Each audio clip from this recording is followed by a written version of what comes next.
Going live.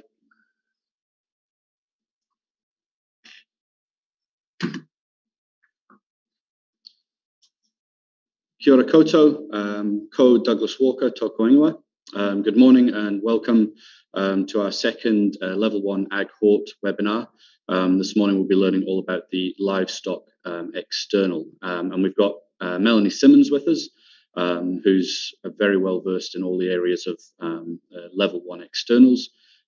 Thank you, Melanie, for giving up your time to be with us again today. And just a reminder that the plants external, which was originally due to run this afternoon, has now been scheduled for 1 o'clock tomorrow. Is that correct, Melanie? Yes, that's correct. Awesome. All right. Well, without further ado, I'll hand over to you, and I'll be here. I'll just chip up if there's any questions that need to be raised or if there's any issues. Thank you. Excellent. Thanks very much, Douglas. Well, greetings, everyone. Without further ado, we shall hop straight into our current slide. So, as pointed out, we're going to be looking at the livestock management practices external. So that's 90921, demonstrate knowledge of livestock management practices. And our areas of focus are going to be feed and nutrition, reproduction, and health. And we're also going to focus on those relative structural features and functions of those organs and that are affected by those management practices. First, I just want to break down what the achieved merit and excellence looks like. So essentially for achieve, we are describing livestock management practices and those related structural features and functions. And you're going to have to know how to name those parts and describe what their function is, specifically digestive systems and reproductive systems. I would be expected to describe in detail how management practices that affect those systems are carried out. We're going to be looking at different feeding programs, at breeding practices, including genetics, stock identification, AI, all of the way through from semen collection, heat detection, and artificial insemination. And we'll also be looking at various health practices. So looking at practices that are going to prevent disease or treat disease or treat infection, and touch briefly on some of those causes of health issues and why we would need to make sure that our animals are healthy. Merit is the step up in depth as to explaining why these various practices would be done, or why steps that within the practices are carried out. And essentially, you are still going to have to describe or explain why something is done. And you're going to need to use information about those structural features, the various functions of those structural features, and any relevant agricultural concepts that are underlying and within those management practices. Excellence, yet another step up. This time, as with all Level 1 AgHort excellence steps, it involves you applying knowledge to a specific given situation. So it involves you applying what you know about livestock and things that we do to livestock to improve production, and applying that to a particular situation. Sometimes you will be asked to justify which practice is best, or contrast and compare them. Essentially, you would be asked to either select the best management practice and explain why it is the best one based on animal growth, the cost, the efficiency, which includes labour, time, and the effects on production. You will also need to explain why it is better than other options, or why it is the other solutions were not as suitable. And once again, you would relate those to animal growth and production, the cost of doing the management practice, how effective it is on production. Is it going to improve it? Is it not going to improve it? And I would be expecting to see sort of advantages and disadvantages of the practices being throughout your argument. Moving on to the first part of our revision program, we're going to look at the feed and feeding and digestive systems of stock. So essentially there are two digestive systems. We have our ruminant one encompassing cows, sheep, deer and goats, and the other one is monogastric. Sometimes it's called non-ruminant, but for the purposes of the standard we call them monogastric, and that includes pigs, chickens and horses. These are the ones that we farm, obviously. Looking at our ruminant digestive system, we can see with this cow one, you are able to see that food would enter through the mouth down into the rumen, which is very large. It still continues through here into the rumen, into the reticulum, which is a little smaller than the omasum, abomasum, through into the small intestine, out the large intestine, and out the large intestine through the rectum is just another indication of what that would look like packed into an animal. I'm not going to go through all of these. You will be able to pause and make sure that you have this information. Essentially, these are the structures that you need to know that are involved with the digestive system. You need to know what they do, and it's good to know what type of digestion that goes on in there. So obviously in the mouth, it's mechanical because there's chewing that goes on, but there is some saliva, so we have some enzymatic. That's where some digestion starts to go down. Very important that you understand what the rumen, reticulum, omasum, abomasum, and small intestine do. The cecum, which also contains bacteria and other microbes, knowing the difference between the cecum in a ruminant and the cecum in a monogastric is also very important and worth holding in the back of your mind whenever you come across a question to do with digestion. I just wanted to highlight some of the difference of the linings of the stomach and point out that the rumen has all of these small finger-like projections on it. These increase the surface area of the rumen, and it enables enables them to be able to absorb some of those fatty acids and increases like surface area for microbes to be developed on. The reticulum also contains microbes, but has more of a honeycomb appearance. Omasum, which takes out a lot of water, and you can see these Bible-like folds in here. And the abomasum, a particularly interesting image because you can see that there's got like the acids and the enzymes that are in there. Speaking of increasing surface area, the small intestine has a lot of villi on it, and that was mentioned in the previous slide as well. This increases the surface area because the small intestine is where the nutrients are actually taken from this digested food. And if we have a close look at an individual villi, we can see that it has blood vessels that run through it, and the nutrients, so this would be the inside of the digestive system of the small intestine, and the nutrients are all sloshing around in the digested food, and they transfer across this layer into the blood to be taken throughout the body, utilised in cells.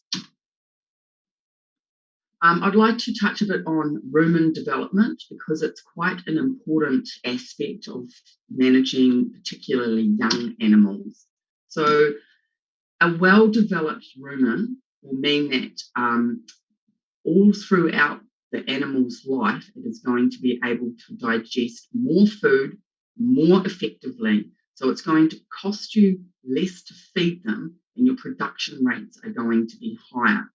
This image here shows you how small a calf rumen is and how it develops throughout that first year. Another comparison here shows us the difference between an adult rumen and a calf rumen, and the abomasum. So this abomasum down here in a calf is quite large. Remembering that that is the fourth part of the stomach that contains hydrochloric acid and enzymes which break down protein and any microbes that have made their way through. It's good for breaking down the fats. Clearly, it is much larger in a calf because its main diet is milk, which is high in protein, high in fat.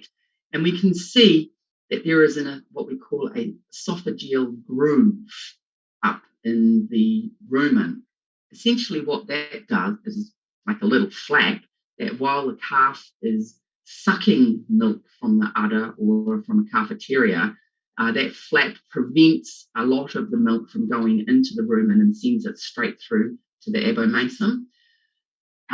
What that means, though, is that rumen development does need to be encouraged in calves as they start to head towards weaning.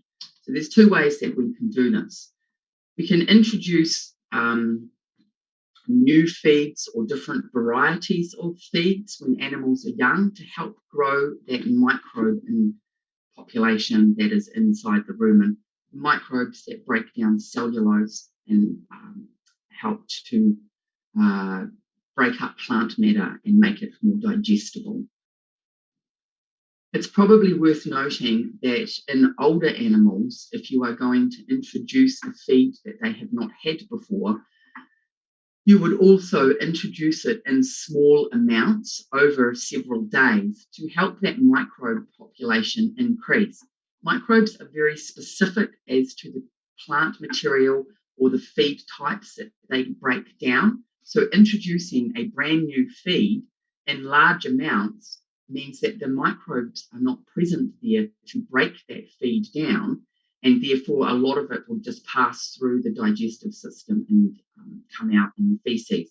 Obviously, that's a waste of money, and your animal is not going to be gaining the benefit of having what is usually quite a high or rich feed. The other thing that we can do, and this is to improve the rumen development in younger ruminants, is what we call scratch factor. And essentially all this is adding hay or straw, leaving that lying around, sort of scratchy, roughagey type feed. In the rumen, it rubs up against the outside of the inside of the rumen and stimulates papillae growth and rumen development. And as mentioned before, a larger rumen means more effective digestion for the rest of the animal's life. Moving on to monogastrics. You'll see here that we have three different creatures. I really wanted to put up these images just so that you can see how large the cecum is in the horse, how large it is in the pig, and that there is a dual ceca in chickens. Interestingly, also in the chickens, they have quite a different digestive system with a crop, gizzard, and then heading into the small intestine.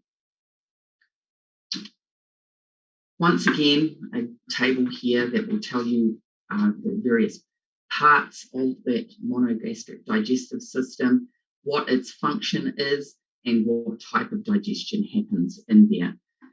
It's worth noting that with only one part to the stomach, there is very little microbial activity until you get to the cecum, which is where microbes live. In humans, that's called the appendix.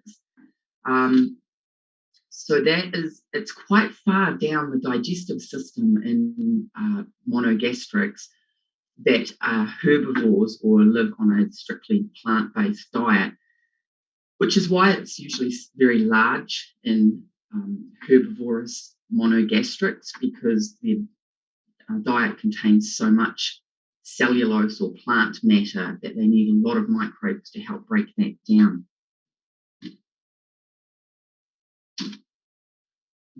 You won't be examined on these creatures, but I thought it was just worth pointing out that camelids such as llamas and alpacas are actually called pseudo-ruminants. They only have 3 compartments to their digestive system, and rabbits have an unusually large cecum for the size of their body. So just a bit of interest there. Moving on to why animals actually need feed. 2 phrases that you will find coming up quite often are maintenance feed and production feed. They're fairly self-explanatory. Maintenance means to maintain how the animal is, to keep it alive and not let it lose condition. So for things keeping it alive, making sure that it's warm, that it can move around. Production feed is something that we tend to manipulate, and this is feed specifically for growth or to increase something that you want from the animal, for example, meat, wool, offspring. And I've just put up a little table here, to show that you need to increase feeding 1 to 1.5 times maintenance feed at mating.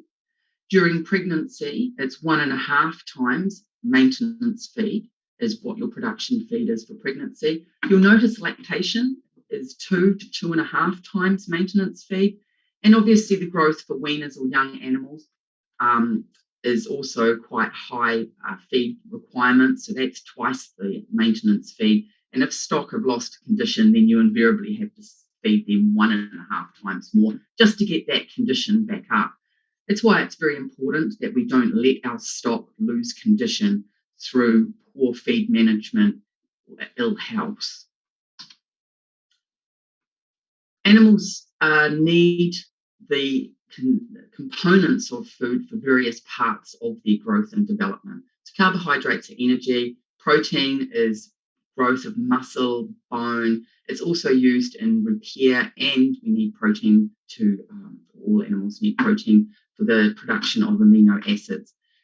Fats, energy and energy storage, vitamins and minerals, obviously just for healthy maintenance of body cells and functioning of cells, and water is required for all chemical reactions. I just wanted to highlight some terms that we use when we are talking about feed requirements for animals or a feed maintenance program or production program. When we talk about dry matter, that is essentially what is left in the plant or the food once you have taken the water out. It's how much carbohydrate, fat, vitamin, protein, etc. is in the feed. MJME is megajoules of metabolizable energy, and that's basically just an indication of how much energy that food is going to provide. And when we put the two together, invariably when we talk about how what feed is either going to be preferred to be fed to an animal, if we have to make a choice around that, then we would talk about the megajoules of metabolizable energy per kilogram of dry matter. So don't be alarmed by that. It's basically just saying how much energy out of a kg of food when it hasn't got its water in, is this going to be any value to my animal? Something with a low MJME to dry matter is probably more of a maintenance feed, and something that has a higher megajoules of metabolizable energy per kg is going to be for production feed. Other things that affect feed, palatability. Essentially, this is how tasty the food is and how it feels in the animal's mouth. Animals, they do like to have a variety. Our farm animals like to have a variety of feeds, which is why providing crops for them is useful, or not letting them get into your garden because they'll just go through it and eat everything. So how palatable a food is will directly relate to how much of that food the animal will eat. We tend to talk about 3 different types of feed: roughages, succulents, and concentrates. We also talk about how digestible it is. So this is how easy it is for the food to be broken down into smaller molecules, absorbed through the villi on the small intestine into the bloodstream, and then utilised in the cells for growth, repair, and other cellular functions. And essentially things that would affect how digestible a food is the part of the plant that it's eaten, how old that part or that plant is, different times of year, and of course those different types of feed. For example, roughages tend to have low digestibility, succulents and concentrates tend to have higher digestibility. They're also more palatable as well, which is why we tend to use them for supplementary feeds. Okay, summarising feed and digestion. Basically, the type of feed that an animal is that you would feed as a management practices directly relates to the age and stage of the animal, the nutritional value, and how appealing it is to eat. That means when you are answering the questions in your exam, you're going to need to have knowledge around about that, the age of the animal, the stage of its development, the health of the animal, what you're trying to get from the animal. And by that I mean, are you trying to produce milk, offspring, wool? And what type of feed that you have at your disposal or to choose from, and the components of those, which are once again fat, dry matter, megajoules of metabolizable energy. So let's have a quick look at a practice for excellence question based around feed. So this one is stating that it's looking at sows and stating that the nutritional requirements for a sow, and really this could be any animal, differ through the stages of its life. Compare and contrast the requirements from before pregnancy to when the piglets are weaned. It is asking you to consider the digestive system of pigs, look at maintenance, pregnancy, and lactation. Okay, so the first thing that springs to our mind is we're going to have to think about its different digestive system, that age and the stage. So we're talking about an older animal that's about to get pregnant, be pregnant, and then be feeding its piglets. And we're also going to be considering things like production and maintenance feeds. This is how you would build an excellence question. You'd first talk about your monogastric digestive system. And what I've done here is I have identified what statements are achieved and what statements are merit.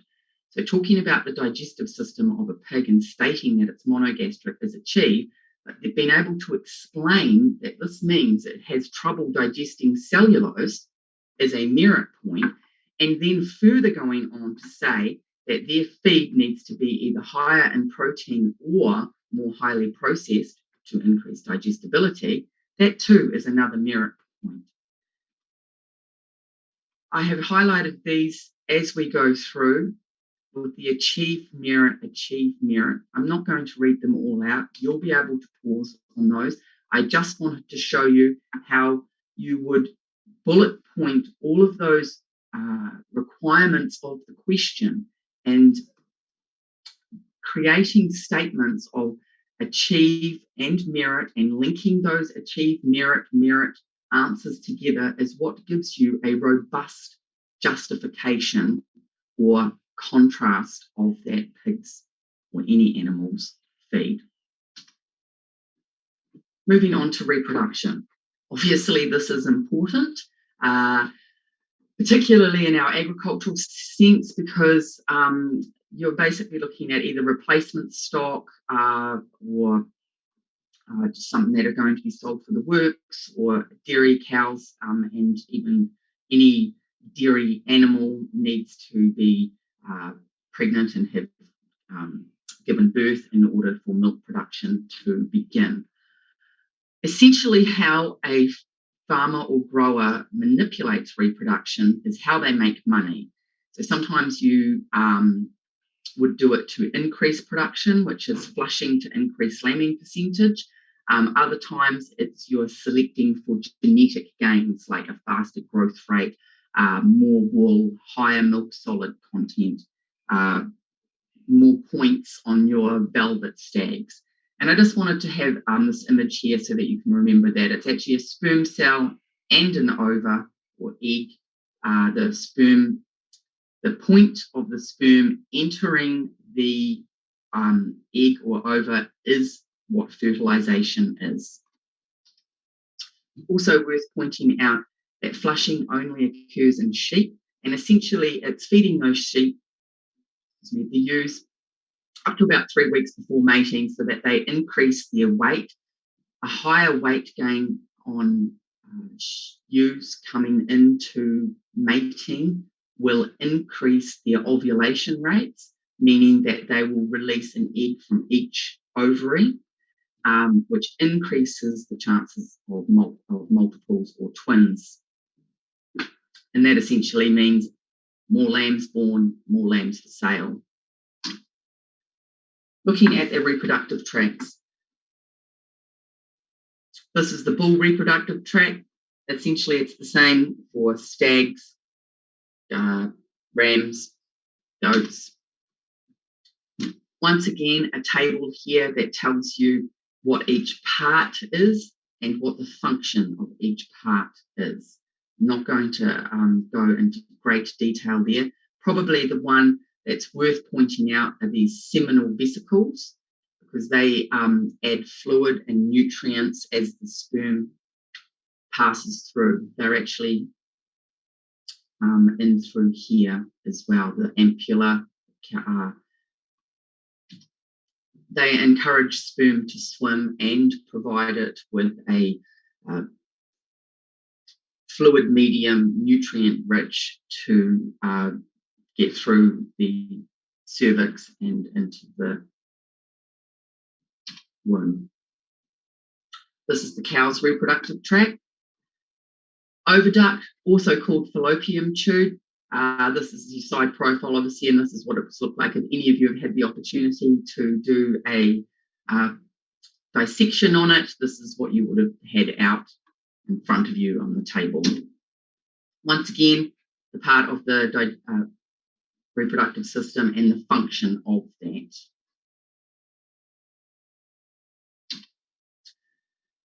If we talking about reproduction, we can't go past genetics.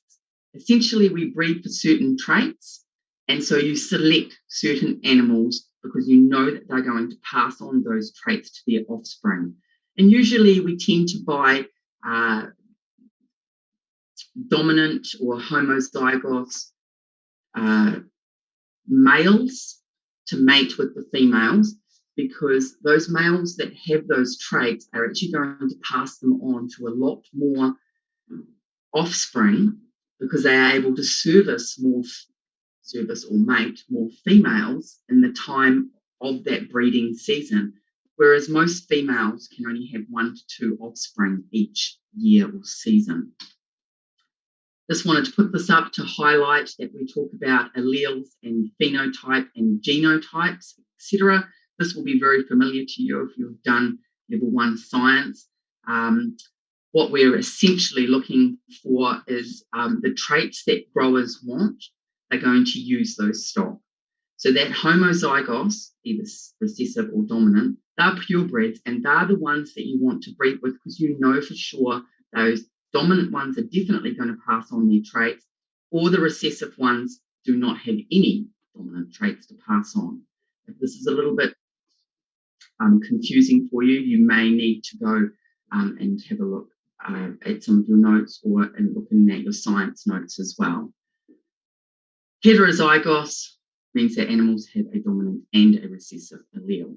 This is important when we're looking at breeding. So, for example, Hereford cattle, polled, which is without horns, is dominant over non-polled, so horned cattle. We've selectively bred to have not horned cattle, to have polled Herefords. Another recent breeding program that was carried out was on what they call easy care sheep. So these guys have very short tails, and they're actually able to lift them up, which means that they don't have to do docking. So this is a dominant range of alleles, and so any rams that you put over ewes will give offspring that have little short stumpy tails that they can lift up, so you don't have to dock. Remembering that we need to do Punnett squares, or at least have an understanding of Punnett squares. So we have our dominant allele and our recessive allele. When two recessive alleles are together, then that is the phenotype that shows. When there is only one dominant allele, that is the phenotype that shows. Obviously, if you have two dominant alleles, that's your purebred. That's the one that's going to be guaranteed to pass on those genetics. Just briefly talk about hybrid vigor. Essentially, that comes from interbreeding two varieties, and you get the best or the most desired traits from each of those breeds or those two varieties of species or animal. For example, our Holstein Friesian dairy cows. Moving on to estrus. Females can only get pregnant during estrus when an egg has been released from the ovary. Okay, so estrus is the cycle that we talk about of an animal, of the female becoming on heat. Essentially, that means that hormones of estrogen have been released and the egg has been released from the ovary.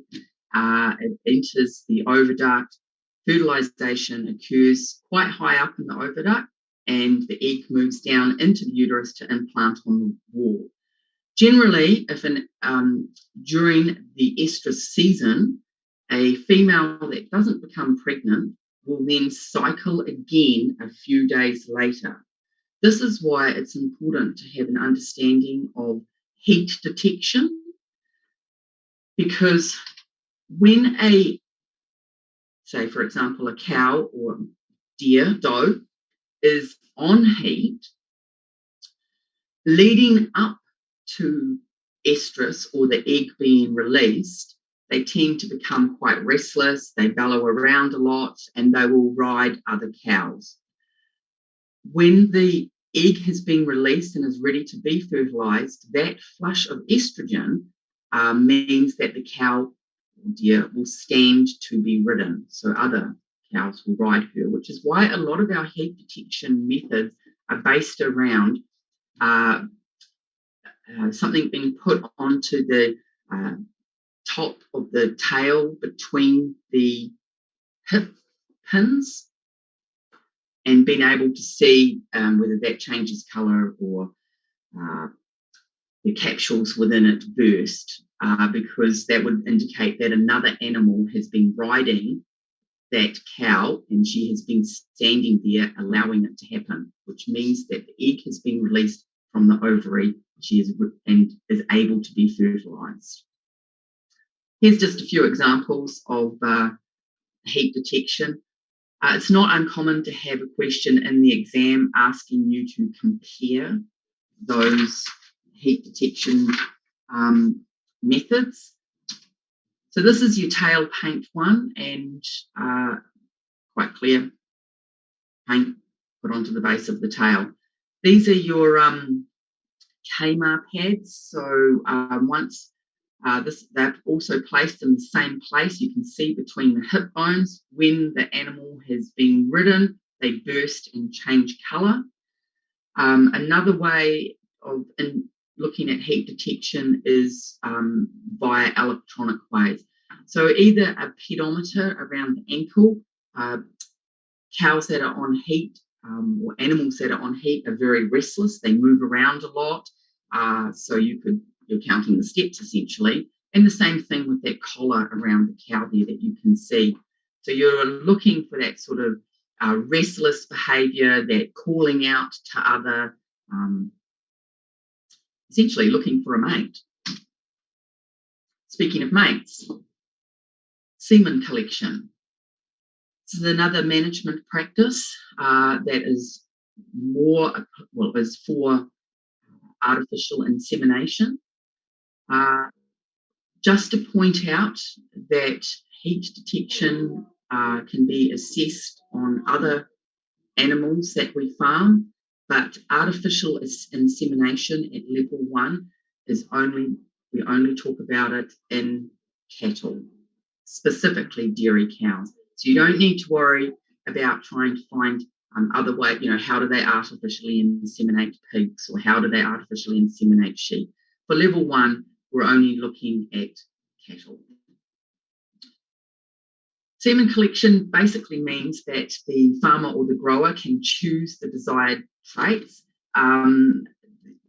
So you can select your different bulls for different qualities and put different bulls over different cows without actually having to have those bulls on site. Once the sperm is collected, it's checked for quality. It's then diluted and put into straws. Now it's diluted because the sperm that is in there and the semen is able to be distributed to many more cows than one ejaculate would normally allow. This is partly because it goes up through the cervix in artificial insemination and is deposited up near that fallopian tube where fertilization occurs. The straws are labelled, that's for identification of the bulls, and it's stored in liquid nitrogen at 196 degrees minus Celsius. Wanting to just point out here that this is what an artificial vagina looks like. The open end is where the penis goes in. There is a water layer in there to keep it warm, and the whole entrance and chamber is lubricated. And on the very end is a collection tube. The idea being that during semen collection, try to get that artificial vagina as far up the penis as possible so that the penis end is down near that rubber cone where the collection tube is. You don't want to waste a lot of what is actually very valuable sperm and semen by having it too far up, not far enough in. Here's an image of what the straws look like. So those numbers there are specific to the date, time, bull, etc., and probably have information on them about that corresponds to specific barcodes. Steps of collecting semen. Okay, they usually use a teaser bull or steer. And they allow a couple of false mounts to sort of excite the bull that they're collecting semen from. And after a few false mounts, you can see that the bull is aroused and ready for the semen collection. This is the guy holding the artificial vagina. As the bull goes up and mounts, it's his job to slip the artificial vagina over the penis, and the bull essentially thinks that it's mating and ejaculates into that artificial vagina. Quite handy to know the steps for semen collection and why each one is done. Artificial insemination, the reason that we collect the semen in the first place. These two images show you whereabouts in the cow. It's a two-handed job and it is required to be done by a trained technician.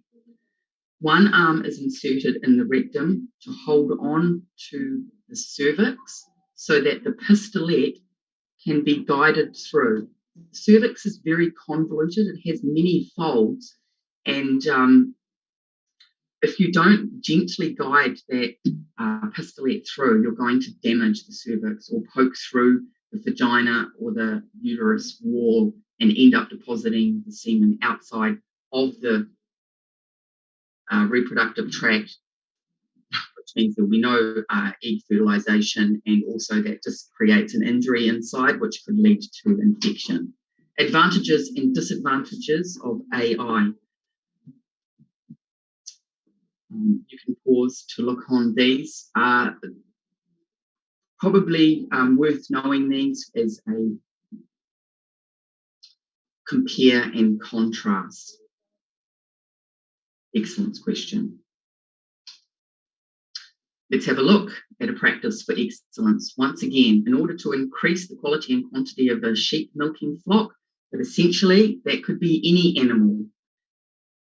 A farmer can either breed with their ewes or purchase more ewes. So they can either buy rams or purchase ewes. They want you to justify why a farmer would buy the ram. Consider genetic potential, the short-term and the long-term effects on production, costs and efficiency. Once again, the first thing that you're going to think about is desired traits. You'll then think about ram mating capability and that ewe offspring numbers. It's going back to that, how a male can service many females and pass its genetics on to multiple offspring, whereas the females are limited by the number of the number that they can birth, lamb or calf. This one I put in so that you can look at the advantages and disadvantages of buying rams. And as you'll see, I have once again put in what are the achieve statements and the merit statements. So you would talk about several advantages for the management practice that they have told you about, which in this case is buying rams. Several advantages, one disadvantage. The alternative, which was buying ewes, you would look at a couple of advantages, but mostly disadvantages. This is what builds your robust argument for excellence. Our third and final section is health practices. Okay, essentially, healthy animals are going to produce more. They're going to have better quality products. You're going to have reduced deaths or need to cull animals, and you're going to have reduced costs as far as medicine, your vet call-outs, etc. As far as things that may impact on an animal's health, we have our direct causes, which is obviously injuries due to cuts and fractures, various poisons such as ragwort, microcarpa, maybe grass staggers, microorganisms, bacteria, viruses, disease, and that, nutrient deficiencies such as like calcium deficiency or magnesium, ones that call milk fever. Parasites, this would be internal and external, and any metabolic type diseases, including bloat or. Our indirect causes are a little harder to, well, a little less complicated. Essentially, cold weather, bad weather, leaving animals in the mud for too long, poor nutrition. If you've been working them too hard, as in like over milking and underfeeding. The age of an animal, older animals more likely to their health is to deteriorate, and obviously younger animals are more susceptible to some diseases and infections, etc. Whether or not pregnancy, that's that age and stage thing again, and hereditary, which means that we can selectively breed out some diseases or resistance. For example, foot rot has been essentially bred out of sheep in New Zealand through selective breeding. When you're talking about a health program or the health of the animal, consistent high-end production means that the animals have to be healthy. And this requires a planned and managed approach to the health and maintenance of that animal, all of your animals. So we're talking about vaccination programs, keeping really good records, either with your NAT or your mating programs. Any new stock to the farm should be drenched. They should probably be kept separate to ensure that they are healthy, so like a mini quarantine.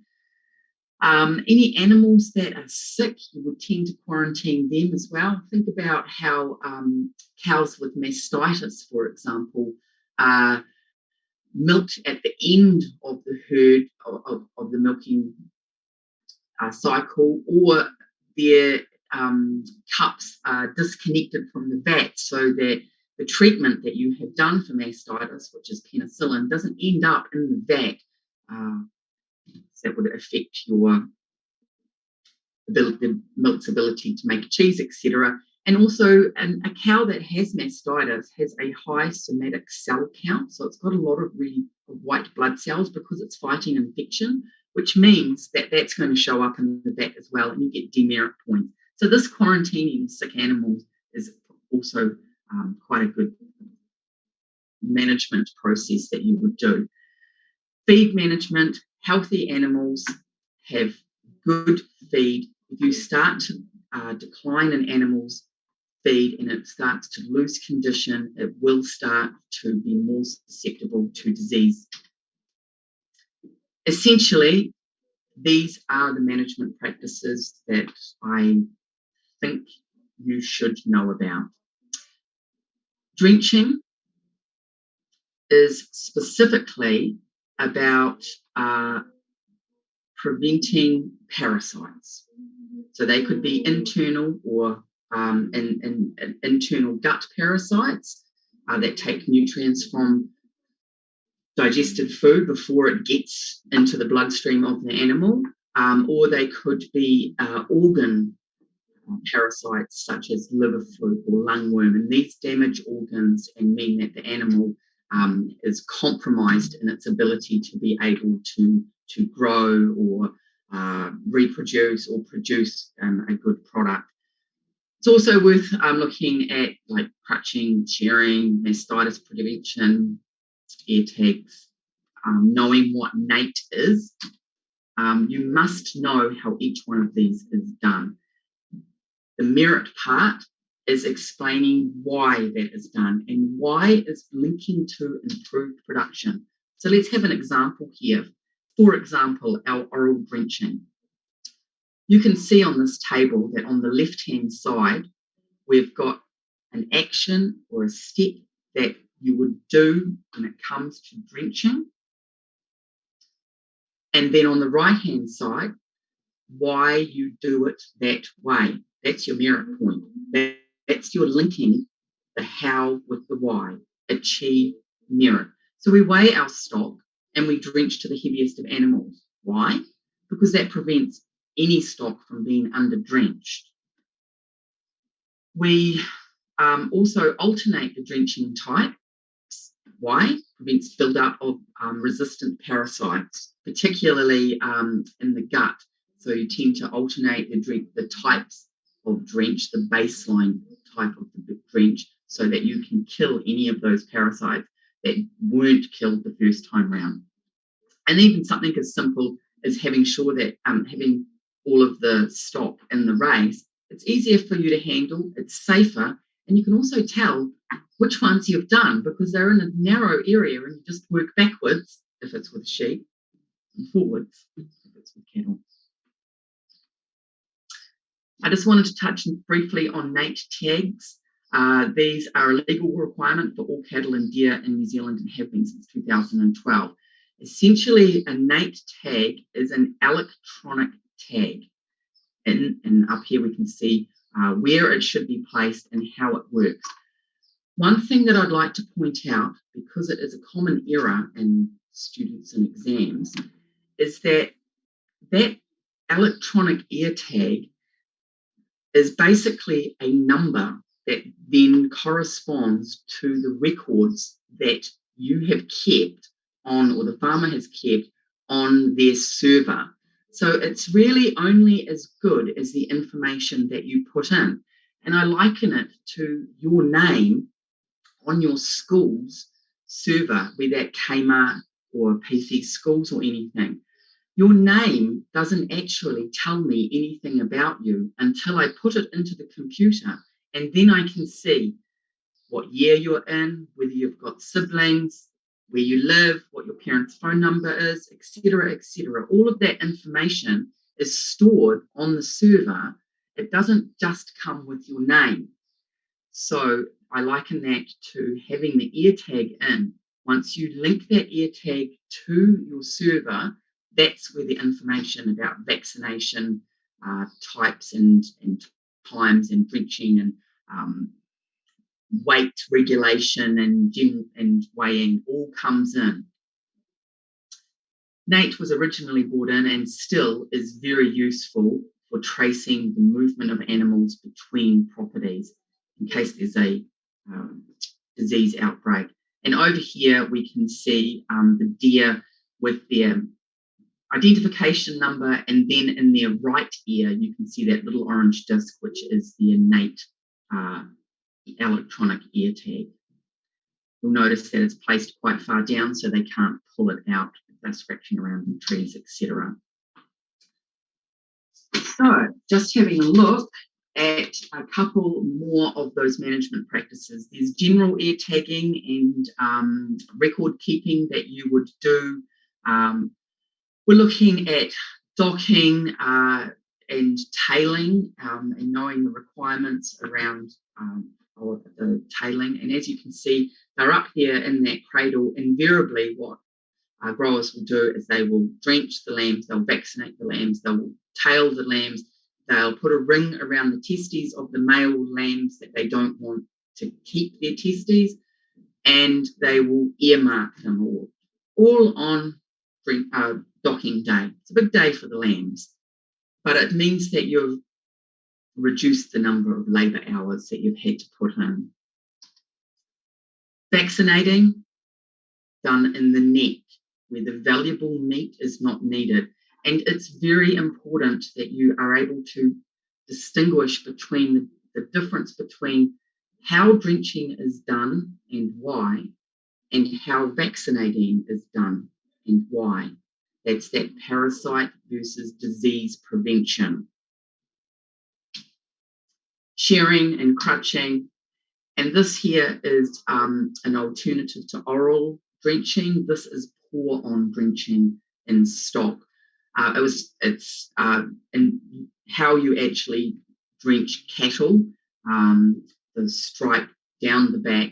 As you can see, it's a lot safer. You're not in that yard with those animals. And I mean, those are only calves.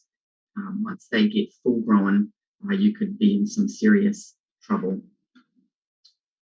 Essentially, that's our presentation. Wow, thank you very much, Melanie. I dread to think how much time and effort you put into that wonderful presentation. So thank you for all the work that's gone on behind the scenes there is really appreciated.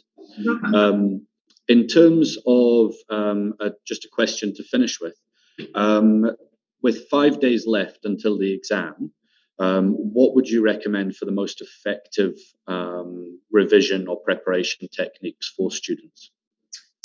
You can't go past looking at past exams. We're very lucky here in New Zealand that you are able to access the answer schedules, and in our subject area, the answer schedules are very comprehensive. So looking at the exam, brainstorming down those ideas, what is that question asking me, and then comparing what you think or figured out the question was asking you with the actual answers is really valuable. Fantastic, thank you. And those resources can be found on NZQA's website. A quick Google search will get you to the right place. All right, lovely. Really appreciate everything you've done for the students, Melanie, and we'll look forward to your final level 1 AgHort session tomorrow afternoon, 1 o'clock to 2 o'clock. Excellent. Lovely. Okay. Thanks. You're welcome.